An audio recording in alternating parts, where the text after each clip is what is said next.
Dan saya mengatakan jika ada yang bisa saya lakukan untuk menyelesaikan masalah ini, saya akan lakukan.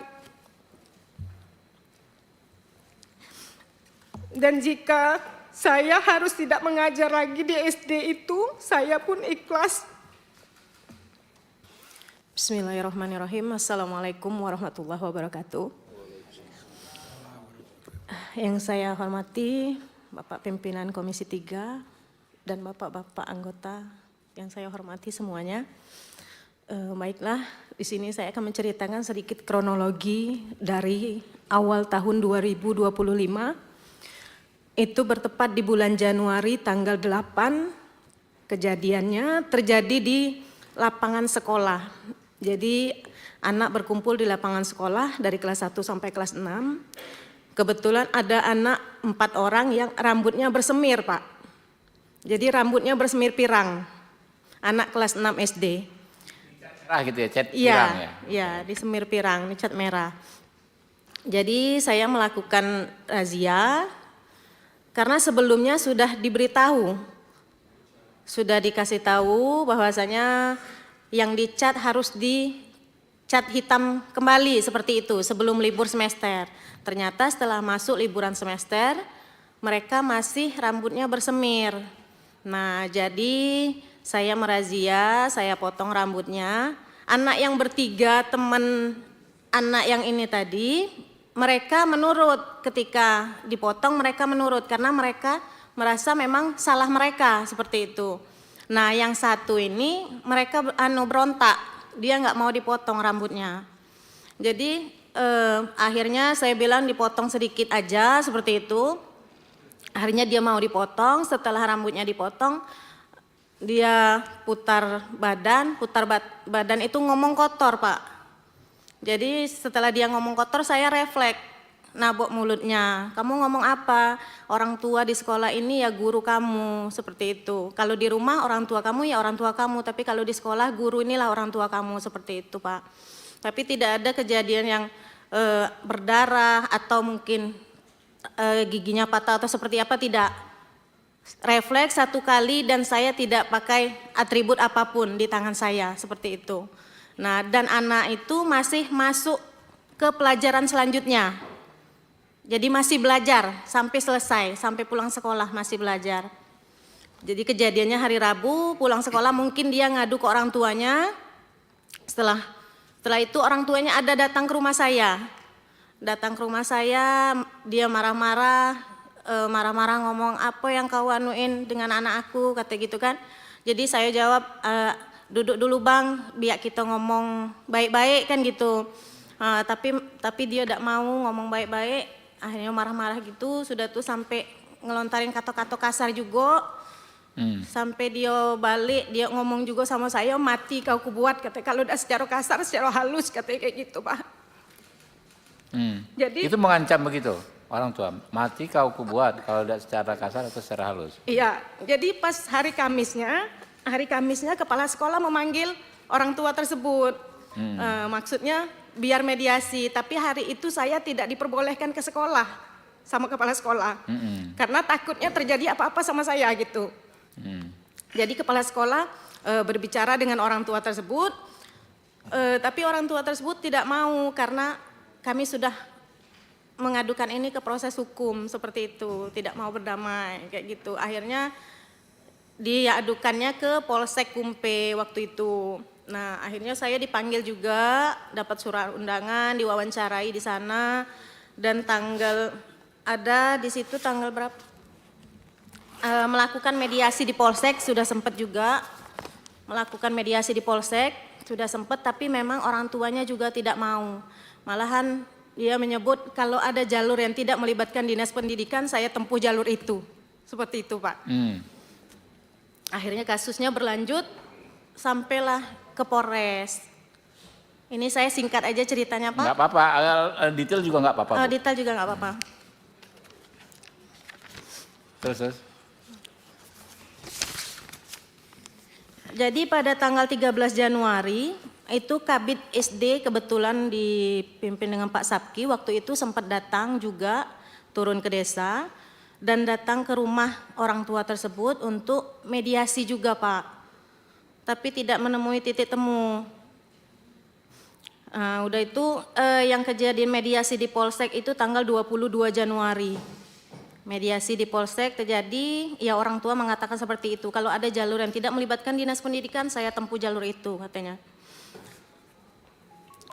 Pada bulan Maret, saya beserta suami naik ke rumah ke ketua adat, ingin menyelesaikan masalah ini, mengajak ketua adat untuk ke rumah orang tua tersebut biar bisa diselesaikan di desa seperti itu. Tapi ketua adat menolak, ketua adatnya datang sendiri ke rumah orang tua tersebut dan memang tidak ada penyelesaian. Tidak ada penyelesaian. Pada tanggal 12 Maret ada surat panggilan mediasi di Polres, itu juga tidak terlaksana. Kebetulan hari itu saya ada kegiatan, jadi suami yang mewakilkan untuk datang ke Polres. Tapi ketika suami datang ke Polres ternyata pihak orang tua tersebut sudah pulang, jadi mediasinya tidak terlaksana. Pada tanggal 6 Mei, pihak PGRI Kabupaten Muaro Jambi turun ke Desa Pemataraman. Nah, jadi berharap ada mediasi juga dengan orang tua tersebut, tetapi memang tidak ada penyelesaian. Jadi kebetulan ketua PGRI-nya Pak Ismianto, Bapak ini mewawancarai semua guru yang ada di sekolah. Seperti itu. Jadi gurunya satu-satu dipertanyakan seperti apa. Saya juga tidak tahu keterangan mereka seperti apa. Sudah itu Bapak ini sempat mau mampir ke rumah orang tua itu, tapi orang tuanya nggak di rumah. Jadi nggak jadi. Pada Kamis tanggal 15 Mei saya dipanggil lagi menjadi saksi di Polres Muaro Jambi. Pada tanggal 20 Mei sama seperti itu juga saya dimintai saksi dan saya ditetapkan tersangka pada pada tanggal 28 Mei saya dipanggil juga ke ruangan kepala dinas bersama Bapak Ketua PGRI juga. Di situ juga kami mencari penyelesaian atas kasus ini seperti apa. Dan pada hari itu juga saya ditetapkan sebagai tersangka di Polres Muaro Jambi. Dan pada bulan Juni itu saya sudah mulai wajib lapor di Polres Muaro Jambi. Pada awalnya wajib lapor itu 2 kali dalam seminggu, hari Senin dan hari Kamis. Setelah berjalan 1 bulan, saya wajib lapor 1 kali seminggu di hari Kamis. Pada hari Senin tanggal 18 Agustus, Ketua PGRI beserta pengawas SD, beserta kepala sekolah, dan Ketua PGRI Kecamatan juga hadir di rumah orang tuanya. Tapi jawabannya sama ya Pak. Jawabannya juga sama, proses hukum tetap berjalan.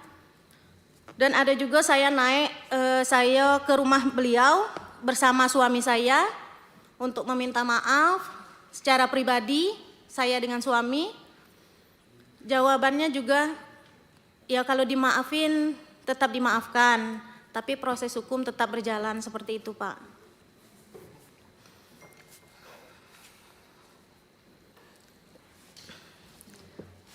Dan pada tanggal 17 November, saya dan seluruh Kades di Kumpe menghadap ke Bapak Bupati Muaro Jambi untuk mengurus kasus suami saya. Untuk mengurus kasus suami saya sekaligus menyelesaikan permasalahan saya. Jadi di situ disarankan dengan Pak Bupati untuk menulis surat permohonan. Surat permohonan saya layangkan tanggal 25 November ke Kabak Hukum Muaro Jambi. Dan pada tanggal 9 Januari kemarin saya diundang oleh Kesbangpol untuk menindaklanjuti masalah saya. Di situ saya disarankan untuk meminta maaf kembali, sekaligus menulis surat permohonan maaf secara tertulis. Akhirnya saya naik lagi ke rumah beliau pada tanggal 12 Januari, meminta maaf secara pribadi, meminta maaf dengan rendah hati, dan saya mengatakan jika ada yang bisa saya lakukan untuk menyelesaikan masalah ini, saya akan lakukan. Dan jika saya harus tidak mengajar lagi di SD itu, saya pun ikhlas. Saya bilang seperti itu dengan orang tuanya.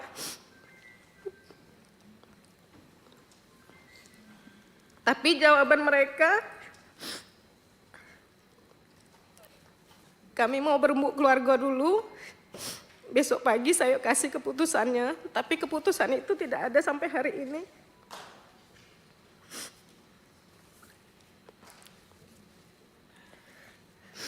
Jadi suami saya sudah ditahan dari 28 Oktober, hampir 3 bulan Pak.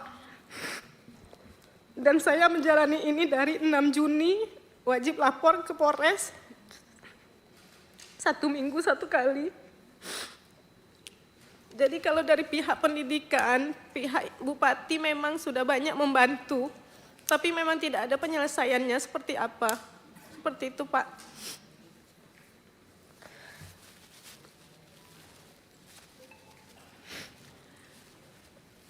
Saya berharap di sini tidak banyak yang saya harapkan, saya cuma ingin suami saya pulang dan masalah saya selesai, seperti itu Pak.